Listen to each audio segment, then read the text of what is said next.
밀리터리 사이언스의 신박한 만남, 진짜 전문가들이 펼치는 끝장 토크쇼 본게임. 안녕하세요. 저희는 본게임의 FF지예요. 오늘이 무슨 날인지 아십니까, 두 분? 이거 진짜 아십니다. 본게임의 그 패널로서. 예. 글쎄요, 늦가을 단풍의 절전기? 저희 무슨 아침마당입니까? 이상한 분이에요. 10월 24일 유엔데이입니다. 유엔데이. 예, 그렇군요. 예. 국제연합.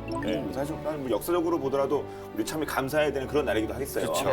맞습니다. 우리는 사실 잘 모르죠. 뭐 저도 들어본 기억이 별로 없긴 한데. 요즘은 더욱더 그런 것 같아요. 네, 어쨌든 예, 제 부산 살 때는 옆에 유엔 묘지가 있었어요. 예, 서울에는 이제 저 현충원 있지만 유엔 묘지에 놀러 가고 했는데 그래서 좀 유엔이 좀 가까웠습니다. 유엔 군도 좀 느낌이 가까웠고. 유엔 참전국이 16개국 아니었습니까? 유엔 창설 이래 그렇게 많은 나라가 직접 참전하고 지원한 경우가 6.25 전쟁이 처음이자 마지막으로 알고 있습니다. 네. 지금 물론 이제 유엔 평화의 중 이런 활동도 하지만 우리 6.25 전쟁 때처럼 유엔이 적극적으로 대대적인 지원을 하는 경우는 전무후무하죠. 네, 그만큼 또 희생도 컸었는데 많은 참전용사 용사들의 용기와 희생에 다시 한번 경의를 표합니다. 자, 그럼 이제 오늘 본게임 신나게 한번 달려봐야겠죠. 오늘의 주제가 뭘지 보여주세요. 네, 누가 그들을 죽였나? 완벽한 살인, 암살. 말 그대로 이제 사람을 이제 죽이는 행위인데 네. 암살은 은밀하게 이제 죽이는 거죠. 그렇다 보니까 이제 암살의 대상은 주로 평범한 사람보다는 이제 정치인이라든지 사회적 네. 사회 운동가라든지 이런 영향력이 큰 인물들을 대상으로 하죠. 사실 그 이렇게 영화나 어딜 보더라도 저 제거해, 뭐 없애. 뭐 근데 이게 근데 걸리면 이게 문제가 커지기 때문에 이게 효율로서 봐서는 필요야 느끼겠습니다만 이게 좀 비효율적이지 않을까라는 생각도 들거든요. 사실은 오히려 비용이 덜 들죠. 덜 들까요? 그러니까는 암살이 아니면 정말 군대를 보내든가 아니면 숙청을 하든가 이렇게 굉장히 눈에 띄는 행위를 해야 되는데 암살은 성공하는 경우에는 굉장히 효율적이라고 할 수 있고요. 선생님 말씀 그대로 이제 받아들이면 굉장히 긍정적인 면만 있는 것으로 오해를 할 수도 있을 것 같은데 가치가 좋은데? 너무 싸고 좋은데? 이렇게 생각하면 안 되지. 사람 목숨이 그래요. 사실은 이제 그 암살 대상이 정말 비윤리적이거나 큰 범죄를 저질렀거나 이런 지도자가 아닌 다음에는 사실 정당화되기 어려운 경우가 많죠. 네. 네. 일정이 좀 곤란해졌습니다.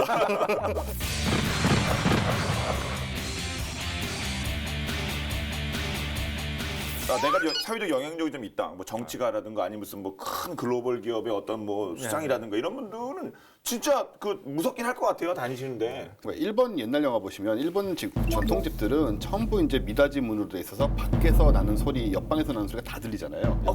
일본 영화 보면 문잘 열고 그러잖아요. 네, 그 문이 착착착착 열리고 막. 그게 이제 다 암살범들이 숨어 있지 못하게 하려는 그런 구조래요. 문이 많은 게 일본 영화 이렇게 가면 안에 이렇게 영화에 많이 나오죠. 초원 있으면 이렇게 막 들어가면 문 열고 문에서 뭐라 칼 나오고 막 그러잖아요. 이게 문이 많은 이유가 그래서 암살 그것도 있군요. 밀폐가 안 돼 있고 다들 예, 이제 예. 소리가 다 들리고 이런 것도 있고 중국의 자금성 있잖아요. 나무를 다 베었는데 그 이유가 암살범들이 나무에 숨을 수 있기 때문에 나무를 베었다는 그런 루머인지 모르겠지만 항상 연결되진 않겠지. 그 나무가. 미확인 보도. 예, 뭐 그런 설이 있고요. 그 다음에 얼마 전에 그 왜 소위 제거된 그 카다피 있지 않습니까? 리비아에 그분 같은 경우에는 굉장히 조심을 많이 했고 실제로 암살 기도도 많았다고 해요. 그래서 이분이 언제 그 수술을 받았는데 그때 뭐 주름살 제거하고 뭐 모발 이식 수술 같은 걸 또 받으셨다는데 그때 머나먼 이해관계가 없는 브라질 의사 두 분을 데려와서 마취도 전신 마취를 받지 않고 부분 마취만 받은 상태에서 말똥말똥한 상태로 그 시술을 다 받으셨다. 암살당할까봐. 역사적으로 본다면 언제쯤부터 이렇게 뭐 좀 기록된 것이 좀 있을까요? 2300년 전에 인도에 그 마우리아 왕조를 찬드라굽타가 있는데 이 사람이 이제 왕권을 유지하기 위해서 정적들을 모두 제거했답니다. 암살을 해서 제거했다는데 그게 이제 시초라고는 얘기가 많고요. 대표적인 게 유명한 카이사르 암살을 들 수가 있죠. 시죠. 기원전 44년에 카이사르가 이제 암살을 당했는데 그때 무려 그 반대파 귀족 60여 명이 이제 칼을 찔렀는데 그때 마지막으로 찌른 사람이 카이사르가 가장 신뢰했던 브루투스였다고 하죠. 그래서 우리 셰익스피어 희우에도 등장하는 대사가 있지 않습니까? 브루투스 넘어져도 예. 브루투스 넘어져도. 그래서 브로콜리 너마저란 밴드도 있어요. 패러디야.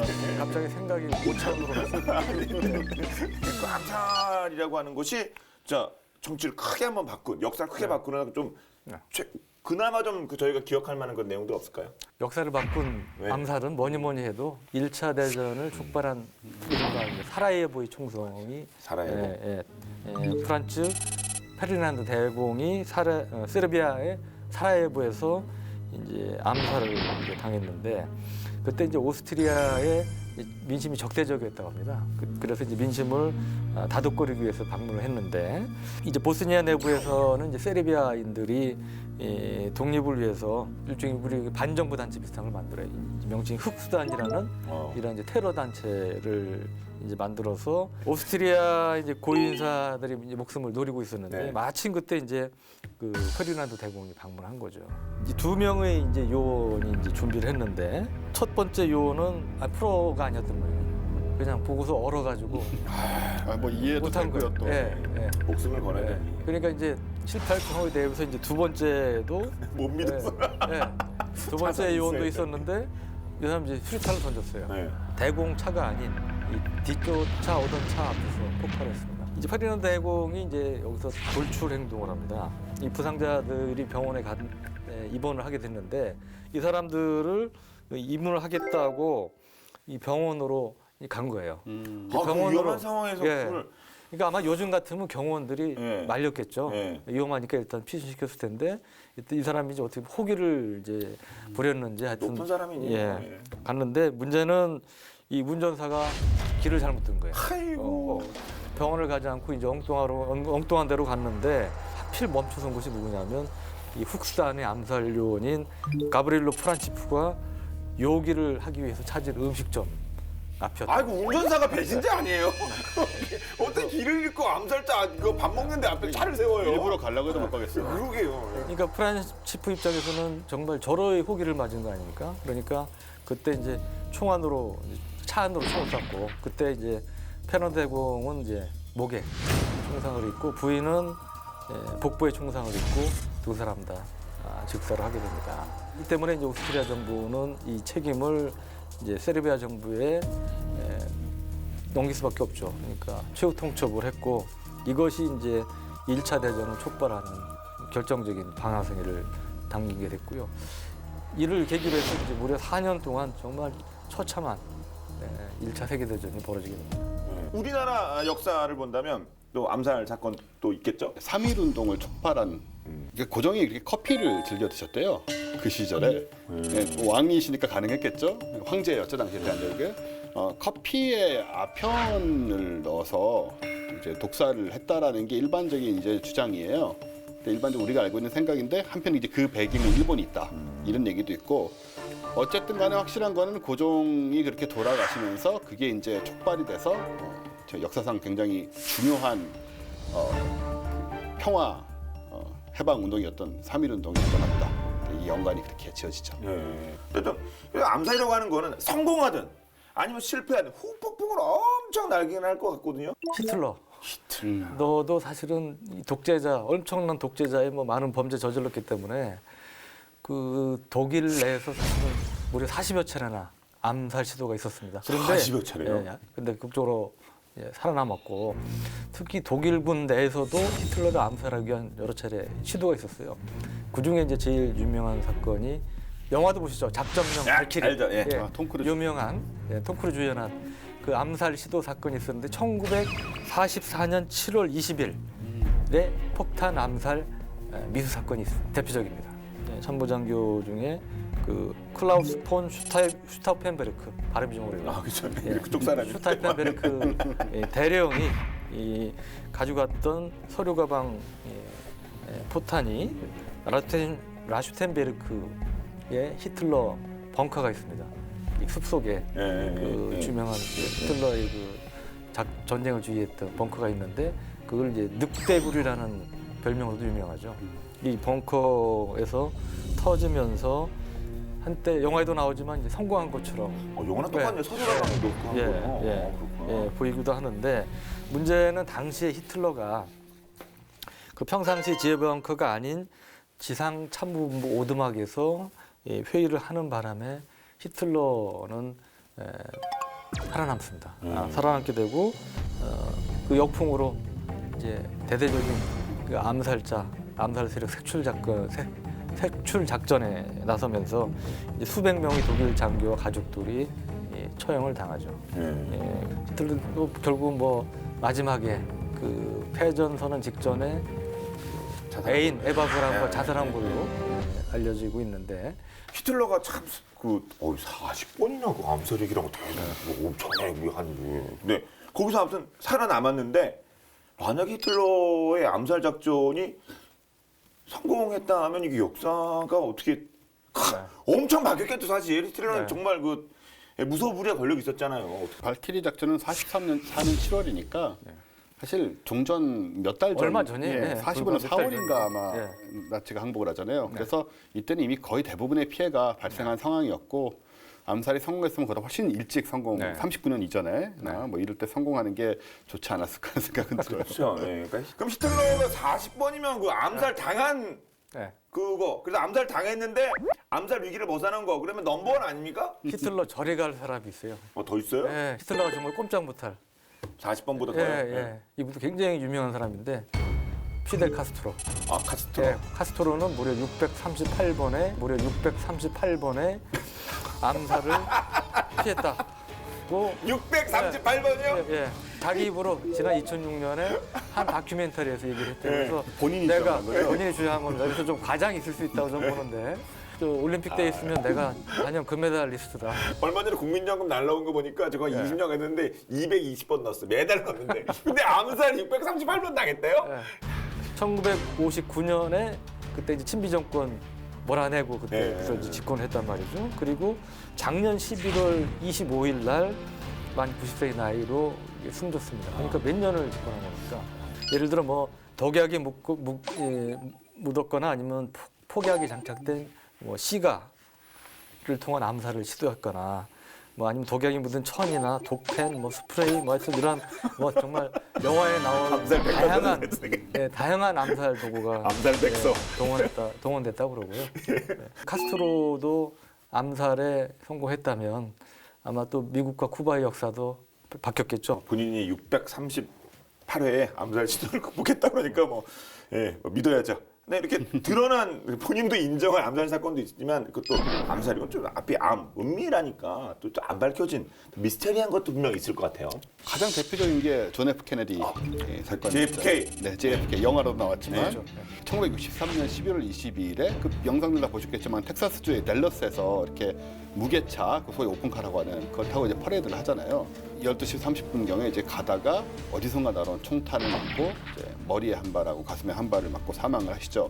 옆에는 부인 제클린 케네디가 있었고 뒤에 텍사스 주지사도 아마 총을 앞인가 뒤인가 계시다가 총을 맞은 걸로 알고 있는데 이때 범인이라고 2시간 만에 잡힌 사람이 바로 옆에 있는 창고에 숨어서 총을 쐈다고 하는 그 오스왈드라는 사람이 이제 2시간 만에 잡혔고 그 다음에 이 사람을 이제 체포해가지고 압송하는 가운데 잭 루비라는 사람이 등장해서 오스왈드를 죽여버립니다. 용의자를 잡았는데 용의자를 죽여요? 예, 용의자를 또 누가 나타나서 죽이는데 또 오스왈드의 배우란 게 이제 불분명해지는 거죠. 그렇게 되면 이제 그러니까 전형주 영화에 나오는 장면이죠. 딱 그렇죠. 암살자 제거해서 완전히 꼬리를 이제 주범이 누군지 그쵸, 예. 배우가 누군지를 잘라버리는 거고. 이 비밀 아는 사람이 또 누구 있느냐 자네 말고 저밖에 없습니다. 그럼 죽이는 거 아니에요? 모두 영화 보면서 수사를 할 수 없는 상황이 그쵸, 돼버린 거고 예. 심지어는 이 잭 루비라는 사람마저도 교도소에서 살해당하는 그 사람이요? 네. 그러니까 이게 의혹이 안 생길 수가 없는 거죠. 그러네요. 이게 뭔가 거대한 배우가 있지 않냐는 의혹이 그때부터 있었던 거고 1993년에 30년간의 침묵을 깨고 오스왈드의 부인이 말을 합니다. 남편이 죽은 게 아니다라고. 그 부인의 말에 의하면 CIA가 찾아와서 오스왈드에게 이제 범인이라고 주장해달라. 몽타주 같은 경우도 사건 발생 15분 만에 만들어졌대요.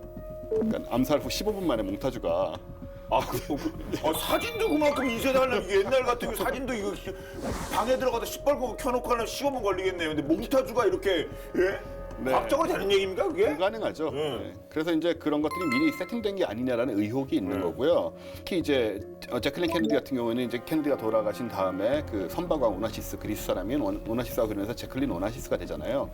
이분도 나중에 인터뷰에서 아마 권력층이 뒤에 있지 않았겠느냐 이런 식의 암시를 또 하고 해서 아직까지도 미제이긴 하지만 상당히 수상적인 그런 암살 사건으로 남아 있어요.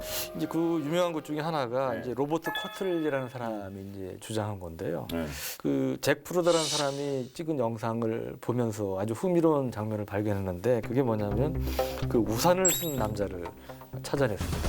근데 그 당시 암살당한 당시 날씨가 비 온 게 아니고 날씨가 화창했어요. 그래서 우리 흔히 얘기하는 오픈카 타고 가다가 이제 암살을 당했는데 그렇죠. 예. 네, 예. 대통령이 오픈카 타고 퍼레이드 하시는 중에 누가 우산 쓰고 있으면 이상한데요, 그거.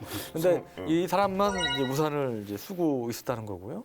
두 번째는 이 우산을 딱 펴는 순간 케네디 대통령이 암살을 당했다는 거예요. 그 암살 당할 당시에 이 사람이 시계 방향으로 우산을 또 돌렸다는 거예요. 네, 그래서 시계 방향으로 아주 우산을 돌린 건 뭐가 걸리신 겁니까? 그건 그냥 그럴 수 있는 거 아닙니까? 접으려고 없는 거 아니에요? 아니 근데 이게 만약 총이었다면 이제 그걸 리볼버라든가. 작동하기 위해서 그런 거 아니냐 이제 그런 장전이나 그런 대장전. 그런 주장인데 로버트 커틀리는 이제 이러한 정황들을 근거로 해서 이 특수 제작한 이 다트식 총이 우산 안에 있었던 거 아니냐 이제 이런 의문을 제기를 했고 당시 뉴올리언스 지방 검찰청의 검사에 이제 짐 게리슨이라는 사람이 있었는데 이 사람도 비슷한 주장을 했습니다. 근데 그때 이제 그 미 하원에서 케네디 암살 사건을 다룬 청문회가 열렸는데 이때 그 문제의 우산 쓴 남자가 등장을 했다는 거예요. 54세의 보험회사 직원이었다고 하고요. 가지고 있던 우산을 들고 나와서 확인을 시켜줬는데 그때 이제 또 우산살 뭐 숫자가 다르다, 영상에 찍힌 거 다르다 해가지고 또 의혹이 제기되면서 이제 원점으로 돌아가요. 적이 있고. 근데 이 얘기는 이제 지난 2011년에 그 에릴 모리스 감독에 의해서 엄브렐라맨이라는 이제 제목의 영화로 제작되기도 했습니다. 암살을 하면 그럼 이제 어떤 과학기술이라든가 이런 것들이 다 집약되지 않겠습니까? 저렇게 비밀, 그렇죠. 007 쓰는 것처럼. 사실 저 상황에서 우산이 의심스럽기도 하고요. 그 우산이라는 것이 특성상 이 총신 같은 걸 집어넣을 수가 있잖아요. 길이가 있으니까. 그죠. 칼도 뽑을 수 네, 있을 뭐 것 여러 같네. 가지 물건을 숨길 수 있는 게 우산이고 권총 같은 걸 쏘는 것보다 총신이 길면 이제 명중률도 훨씬 높아서 그렇죠. 오히려 가능할지도 모른다는 생각도 들고요. 그리고 이게 기니까는 좀 먼 거리에서 상대를 찌른다거나 뭐 예를 들어 독침을 발사한다거나 이러기에도 굉장히 유리한 그런 구조로 돼 있는데 이게 되게 유명한 사건이 하나 있어요. 1978년 9월 7일에 런던에서 그 템스강의 워털루 다리라고 있거든요. 워터를 브릿지. 예, 그 애써. 옆에 이제 버스 정류장에서 40대 후반의 남성이 출근 버스를 기다리고 있습니다. 근데 갑자기 오른쪽 허벅지 뒤쪽에 따끔한 통증을 느끼는 거예요. 그리고 뒤를 보니까 어떤 건장한 체구의 남성이 우산을 떨어뜨렸다가 집어들면서 사과를 했대요. 미안합니다 하고 이제 후딱 가버렸대요. 그리고는 이 찔린 남성은 이제 멀쩡하게 사무실에 출근을 했는데 계속 아픈 거죠, 다리가. 그래서 다리를 보니까 이제 뾰루지가 안 있었고 이후에 이제 열이 나고 이래서 퇴근을 해요. 근데 이제 증상이 심해지고 그날 저녁에 이제 고열에 시달리다가 나흘 후에 숨을 거두게 됩니다. 검사를 해봤더니 유명한 독인 리친이라는 독극물 중독으로 나타난 거예요. 이게 이제 우산으로 주입된 것이 아니냐라는 의혹이 생겼고 이 죽은 사람은 불가리아인 반체제 망명 작가였던 게오르기 마르코프였어요. 우산을 통한 독살 뭐 이런 말씀인 거예요? 그런 그러면? 얘기가 나왔던 거죠. 이 부검 결과 어쨌든 이 마르코프의 몸에서 지름 1.7mm 아주 작은 이 백금 이리듐 합금으로 만들어진 알갱이가 발견됐어요. 그러니까 굉장히 단단한 금속으로 된 알갱이가 그게 발견됐는데 독침인가? 예. 이 안에 이제 홈을 파서 리친을 채워 넣은 거예요. 이 마르코프 같은 경우는 이제 이렇게 리친 중독으로 죽기 전에도 2번이나 암살 기도가 있었기 때문에 배우가 이제 불가리아의 당시의 독재자였던 토도르 지르코프 2005년에 불가리아 공산당 문건이 기밀 해제가 돼요. 기밀 해제 또 때가 되면 중요하잖아요. 기밀 해제가 이게. 있죠. 그러면서 이제 불가리아 비밀 경찰이 독살의 배우다. 그리고 암살범은 뭐 골동품 판매성으로 위장한 사람이다. 이런 식의 정리가 이제 나왔습니다. 사실은. 굴동부산인가 잡았대요? 진범? 근데 또 사실 그렇지도 않다고 그럽니다. 왜냐면 원래 이 리친 총알이라는 거 과거에 그 유명한 소련의 KGB, 그러니까 개발한 기술로 이제 알려져 있는데 그 우산이 문제의 우산이 마르코프에게 리친을 직접 쏜 무기인지 그거는 확실치 않다고 합니다. 왜 그러냐면 암살 열흘 전에 비슷한 독살 시도를 겪은 이제 불가 출신 망명가가 있었는데 이 사람이 이제 우산이 아니라 암살자가 들고 있던 소형 가방 안에 이제 리친 펠릿을 발사하는 총이 들어 있었다고 이제 진술을 했고요. 그래서 이제 아까 말씀하셨지만 이제 기밀 해제가 된 뒤에 뒤늦게 이 수사 및 기소 여론이 일어가지고 이뤘는데 문제는 이제 2013년 9월에 공소시효가 이제 만료가 됐다는 거예요. 예. 옛날에 이렇게 보면은 보통 이제 뭐 먹을 때 뭐 기미상궁 이민사 그런 거 아닙니까? 그리고 뭐 향을 뭐 피워서 막 재운 다음에 뭐 하고다. 네. 그런 거 맞죠? 일단 먹는 거는 음식이랑 다 섞여 들어가기 때문에 생각만큼 독극물이 쉽게 검출이 안 되고요. 그리고 넣기 쉽고 일단 자연스럽게 먹는 행위 속에서 들어가는 거고 이 옛날에 이제 비소를 많이 썼어요. 비소 같은 경우에는 나폴레옹도 이제 비소 중독이라는 얘기를 하는데 비소는 이렇게 반응이 확 오는 그런 독이 아니기 때문에 좀 눈치 못 채게 상대를 암살할 수 있다. 그런 독이고 그 다음에 뭐 다 아시는 뭐 청산가리, 그리고 아편, 그리고 다이옥신, 그리고 뭐 방사성 물질도 썼고요. 그런데 인류 역사상 가장 오래되고 가장 많이 쓰인 독극물은 아까 얘기 나왔던 리친이에요. 리친이 이제 자연물에서 나오는 건데 우리 저 아주까리라고 하잖아요. 아주까리 기름 뭐 이런 얘기 하잖아요. 아주까리 동백꽃. 예. 아리랑 목동에 나는 거 아주까리 동백꽃이야. 그게 독약이에요? 거기서 추출을 하는 거죠. 그 열매에서 그 피마자 열매에서 추출을 하는데 이게 기름을 납짜고 남은 찌꺼기. 얼굴에 이게 머리 바르는 거 아닙니까? 그렇죠. 그런 식으로 썼죠. 우리 옛날에. 원쌤 그 머리 하시는 그거 아니에요? 포마드 이런 게. 포마드. 예. 이게 짠 다음에 남은 이 찌꺼기가 독성이 청산가리 6,000배래요. 호흡기로 들이마시게 해도 이제 기도 주변이 다 이렇게 괴사한다거나 이런 정도로 독성이 세기 때문에 먹일 수도 있고 호흡을 시킬 수도 있고 아까 향 얘기하셨지만 그런 식으로 굉장히 다양하게 사람을 암살할 수 있는 독이고 무엇보다도 해독제가 없다는 거. 청산가리 6,100 그런데 뭐 이거 아주까리에서 이거 언제부터 이런 걸 썼을 거예요? 아주까리 꽤 오래 쓸 것 같은데 아주까리 동백곰 이거는요? 굉장히 오래전부터 쓰였다고 하는데 이제 주목을 받은 건 한 1978년 그 정도라고 해요. 2013년에는 이제 오바마 대통령 암살 협박에도 리친 얘기가 등장을 했었고 대통령 이름으로 이제 소포가 배달이 온 거잖아요. 소포가 배달이 왔는데 거기에 이제 리친이 검출된 거죠. 그리고 미국 의사당의 2001년 가을에 왜 탄저균 사태 기억나실 거예요. 네. 탄저균 배달되고 했던 그 이후에 이제 방사선 검사를 계속 하고 있어요. 우편물에서. 근데 리친은 그걸로도 검출이 안 돼요. 그래서 여전히 굉장히 위험한 독극물로 암살용 독극물로 남아 있는 거죠. 그리고 그 암살하면은 최근에 저쪽 동남아에서 그 김정남 이것도 우리가 빼놓을 수 없지 않습니까? 그렇죠. 말레이시아 쿠알라룸푸 공항에서 김정남의 눈과 얼굴에서 이 VX 신경작용제가 검출이 됐다고 말레이시아가 발표를 했죠. 그래서 우리한테 큰 충격을 줬는데 이 사실 VX는 화학무기입니다. 이 살인가스보다 무려 독성이 100배나 나와요.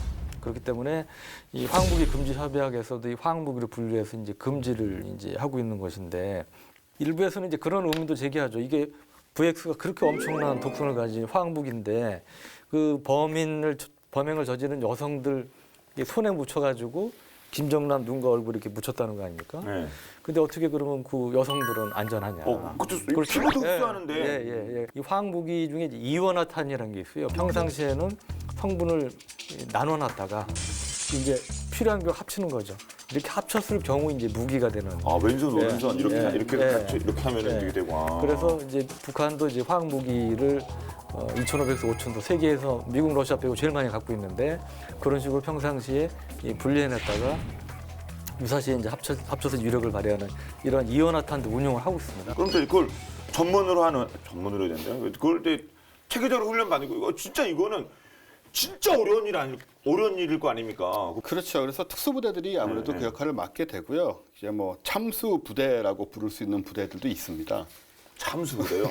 참수작전 부대. 실제로 이렇게 물론 목을 치는 것은 아니죠. 당연히 마지막에 아니지만. 가면 쓰고 푹 하는 게 참수 부대는 아니겠죠.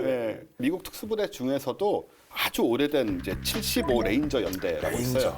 지금 이제 75 레인저는 뭐 그린베레나 뭐 델타포스 등과 함께 되게 강력한 미국 육군의 3대 특수부대 중에 하나고 이분들 뭐 2차 대전 참전했고 한국 전쟁도 참전했고 걸프전, 이라크전, 뭐 아프간전 다 특수임무를 수행을 했죠.